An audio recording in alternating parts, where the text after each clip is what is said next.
Tika. One, two, three, go. So guys, tapos na akong TikTok. Panoodin niyo. One, two, three, go. One,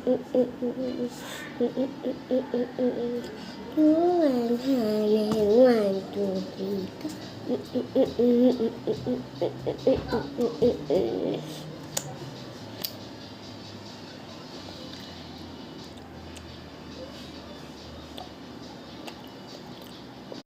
guys? So, ayan. Nagsuklay na ako dahil inalik kasi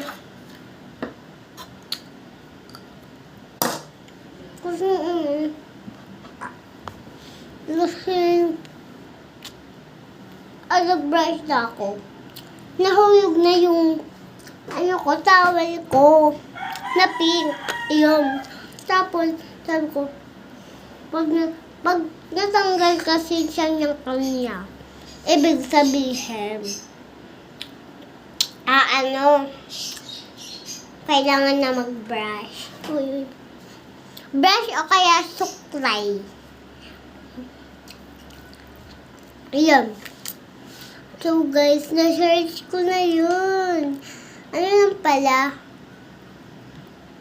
Basta. Blah, blah, blah. 6, 7. Yun? Asta. Nakalimutan ko yung search niya. Bye.